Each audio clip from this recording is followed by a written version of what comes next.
Thank you, Mr. Speaker and members of the House. I ask you to support this resolution that's before you at this moment in time. Normally, what I've done in on this occasion is highlight someone that was born on this particular day in history who impacted or was a part of the Black experience of this nation. But today I've chosen to focus on a person who has been called as the father of Black History Month, which in its genesis was Black History Week, and that's Carter G. Woodson. Carter Goodwin Woodson was born December 19, 1875 in New Canton, Virginia. And he was the fourth of 7 children, and as a young person, he worked as a sharecropper and a miner to help with his family livelihood. He began high school late in life, and he proved to be a very excellent student, completing a 4-year course of study in 2 years.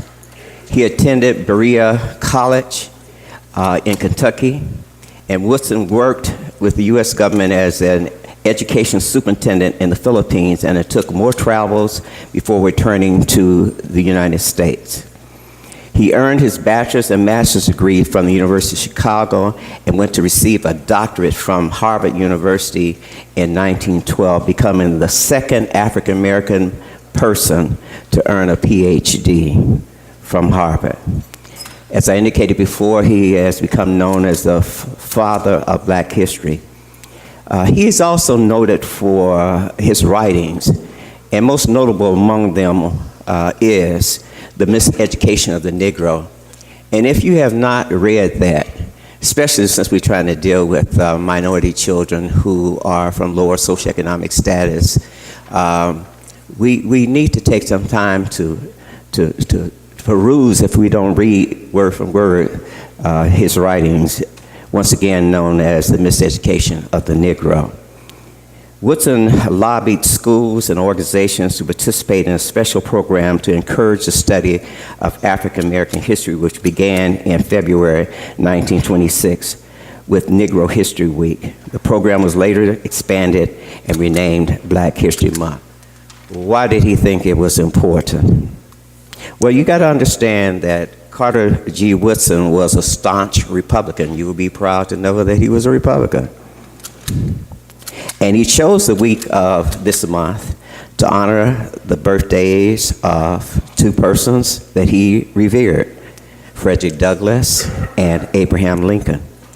Woodson created Negro History Week because Black Americans and their achievements were largely left out of the educational curricula at that time. Where Blacks were mentioned, it was usually very demeaning imagery and discriminatory ideas advocated.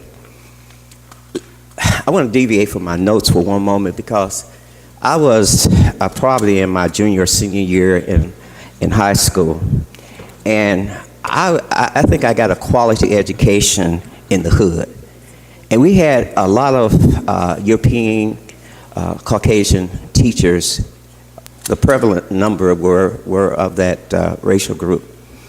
But they wanted to be teachers in the hood, and they cared about us, and they worked for us, and they didn't let us slip through the cracks.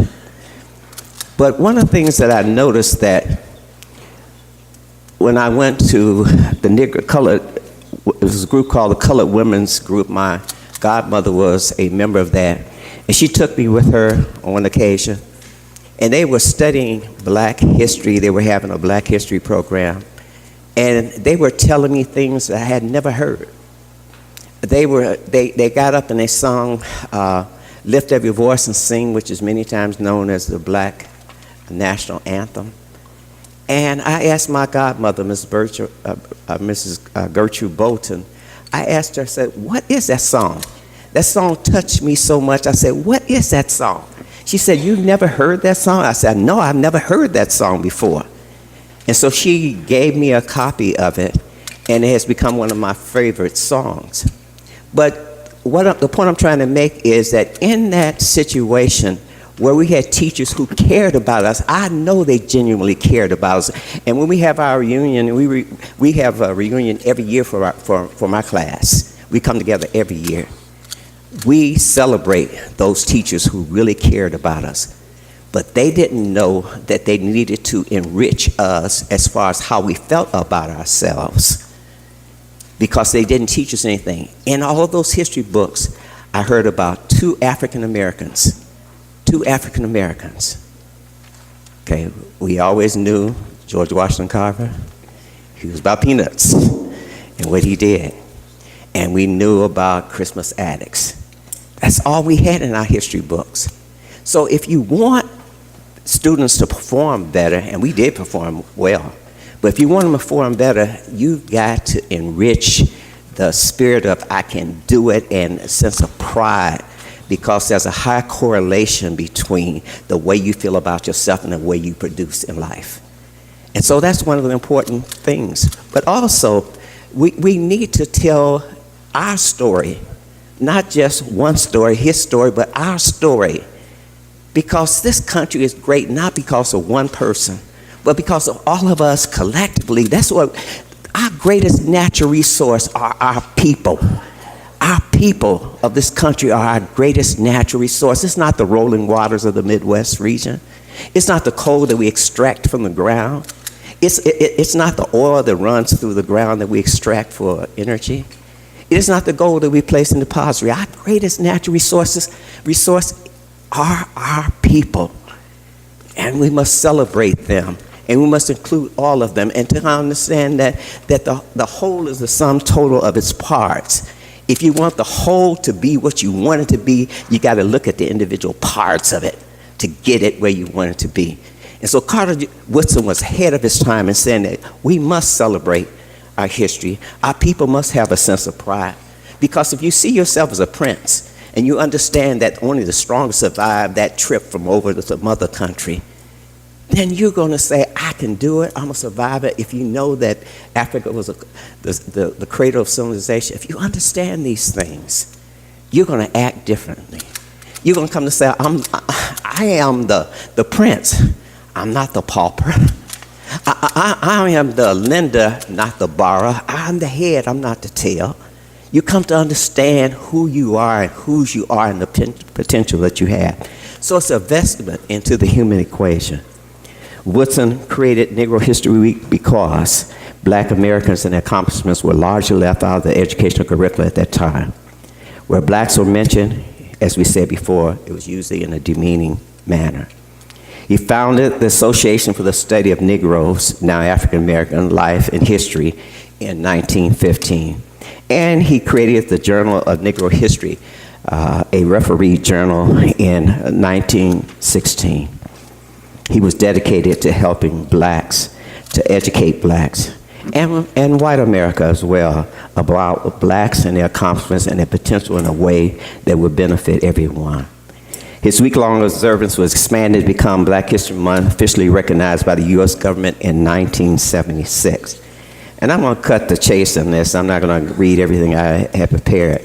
But I want you to understand that what Woodson's vision was, and it is my vision today. And what he said was, he hoped that at some point, we would no longer need American History Week, which is now evolved into American History Month. But instead, we will be teaching the role of blacks in American history every day. And what's happening across these United States, and many schools don't even observe Black History Month.